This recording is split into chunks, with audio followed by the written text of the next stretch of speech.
Hey, this is John from Brentwood Growth. I wanted to take a minute and talk about a couple of concepts. Probably the question that we get the most is, what is the value of my business? And this is true for owners that are thinking about selling their business in the near term and they want to know what the value is, or for owners that are thinking of selling their business longer term and they still want to know what the value is and also what they need to be doing to increase the value and increase the marketability of the business over time. And so there are lots of applications here. So the way we determine value, it comes down to two components. It's the free cash flow of the business times the multiple that a buyer is willing to pay for that cash flow. So let's define those terms, and then I want to put both of those terms into context based upon the size of a business as it evolves and goes through stages of growth over time. And you'll see as we look at the chart that's on the left here, you'll see two things. As the cash flow increases, the multiple that the buyer is willing to pay for the business increases, and the combination of those two impacts the growth of the business dramatically. So let's define the terms first. Free cash flow.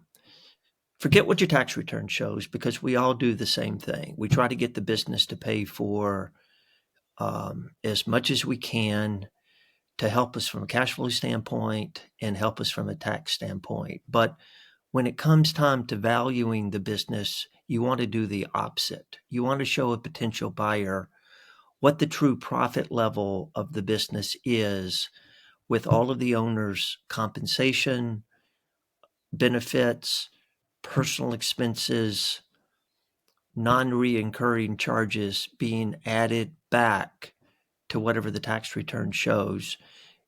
You want to show what the true profit of the business is. And so from a tax standpoint, we want to minimize what this number is, but from a valuation standpoint, we want to maximize what this number is. And so it's the actual cash flow profit of the business with the owner's compensation, all the benefits, all the personal expenses, and all the non-reoccurring charges added back.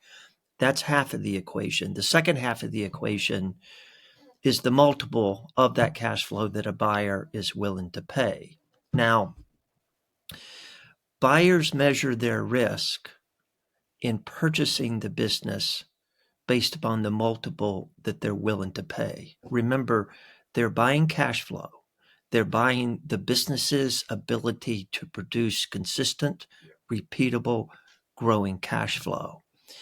And as a business gets larger, not only does the cash flow number get bigger, but the risk of that cash flow gets smaller because the infrastructure is larger, the number of customers is larger, the management team is larger, the dependency that the business has on the owner is smaller. And so as the cash flow increases, the risk of that cash flow changing and going down when the business sells gets smaller. Therefore, the multiple that a buyer is willing to pay for the business gets larger. So the two concepts, it's the cash flow number, and then it's the multiple that a buyer is willing to pay. Now, let's put this in context. We think of businesses in 7 different categories based upon the size of the business. And the size of the business is determined by the revenue of the business, the number of employees that the business has, what the owner's responsibility is, and then what the cash flow number is. And so the 7 different categories that we think of businesses falling into, there's a category 1, a level 1, which are businesses that are doing less than 500,000 of sales. There's a level 2, which are businesses that are doing less than $1 million. There's a level 3, which is businesses doing less than $3 million. There's a level 4, which are businesses doing less than 8 million. There's a level 5, which are businesses doing less than 15 million. There's a level 6, which are businesses doing less than 50 million. And there's a level 7, which are businesses doing more than 50 million. And so if you look at the chart here, you'll see that as the revenue level increases, the cash flow obviously increases because it's a bigger business. It's producing more cash flow, and the cash flow is going to be rising also. The interesting thing to look at here is look at how the multiple changes as the businesses get larger. So a business that's doing less than 500,000 of sales, let's say it's a 20% margin business, which means the cash flow is going to be around $100,000. The multiple that a buyer's willing to pay for that size of business is somewhere between 2 and 3 times, which means the value of the business is between $200,000 and $300,000. Now, a level 2 business is doing less than $1 million of sales. Still a 20% margin business. That means the cash flows are around $200,000. But something interesting changes is the multiple that a buyer is willing to pay for this business, it gradually increases. So instead of it being a multiple in the 2 to 3 range, it's going to be a multiple in the 3 to 4 range, which means the value of this business based on the cash flow is somewhere between $600,000 and $800,000. Now, a level 3 business. A level 3 business, it's beginning to get bigger. A level 3 business now, it probably has somewhere between 10 and 20 employees. It's beginning to form departments. You've got department heads, even though the owner is still very involved in the business.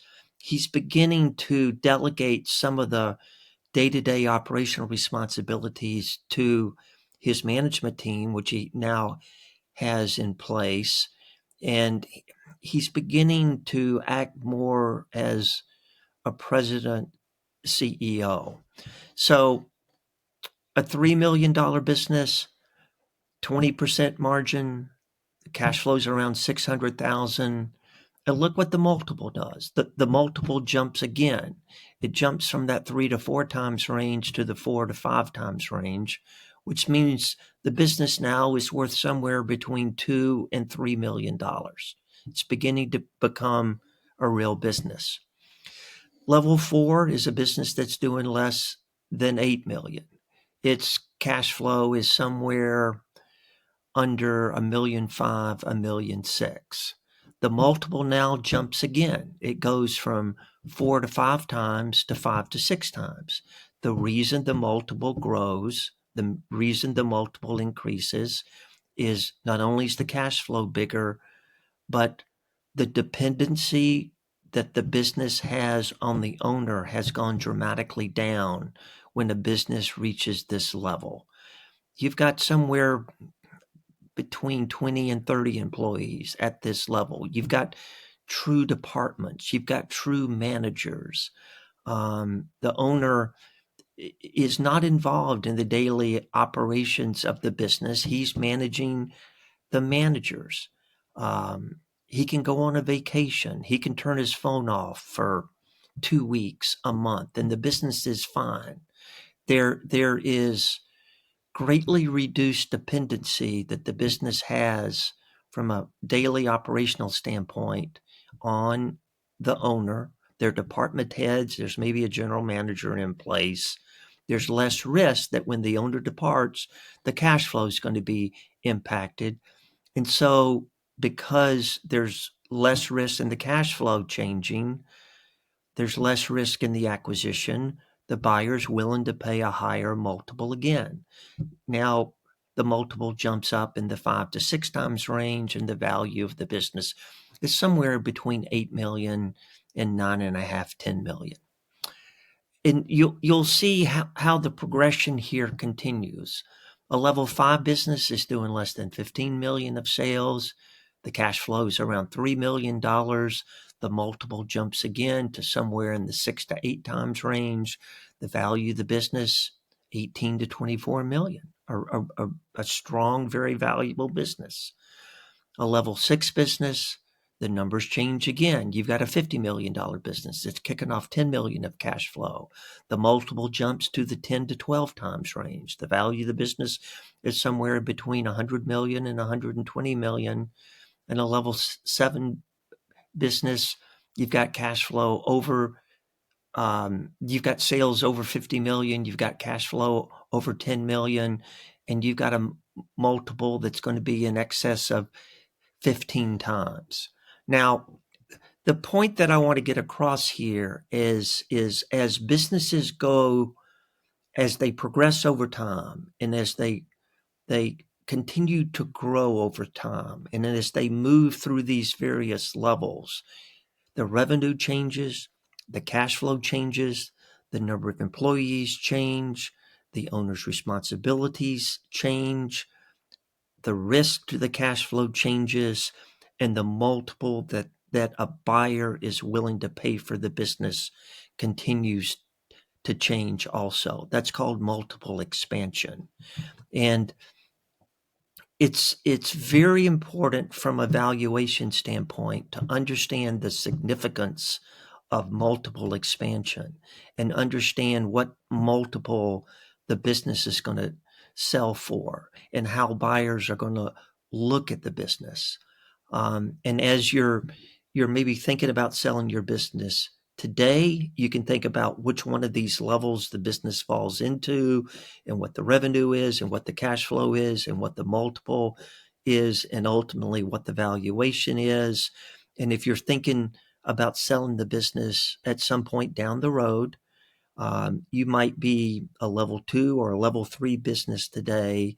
And to get the valuation that you want, you need to grow the business to a level 4 business or a level 5 business, or maybe even a level 6 business, depending upon what your valuation expectations are. And you can sort of reverse engineer. This is where the business is today. This is what the cash flow is. This is what the multiple is. This is what the value is. This is where the business needs to get to over time. Maybe it's a year from now, maybe it's 2 years, maybe it's 5 years, maybe it's 10 years, but you can see what the target goal is. You can see where the business needs to be at a very high level from a revenue standpoint, from a cash flow standpoint, from a multiple standpoint, from a valuation standpoint, to hit what your expectations are. And it gives you a high level roadmap as to where you need to be. I hope these different levels help explain how a valuation is done and what cash flow is and what a multiple is and how multiples change as the business gets larger. We'd be more than happy to talk to you about the value of your business today. If you're thinking about selling the business in the near term and you want to know what the value is and who potential buyers would be and what a transaction structure would look like and what a timeline would be to get the business sold and for you to transition out. If you're thinking longer term, maybe 2 years plus, you still want to know what the value of the business is and the kind of things you need to be focused on to increase the value and increase the marketability of the business so that when it comes time to sell, you can have the best outcome possible. We would love to talk to you if you fall into either of those categories. As you can see on our website, we don't charge anything for these valuations and these conversations. Our fees are 100% success-based. We only get paid at the end of the transaction when a transaction is completed, and our fees are a percent of the sale price, and we can talk about that further. We're just here to help you determine both where the business is and where you are and what your timeline is and what your valuation expectations are. And if we can help you now or we can help you sometime down the road, we'd love to begin that conversation. I hope this has been helpful and thank you very much. Talk soon.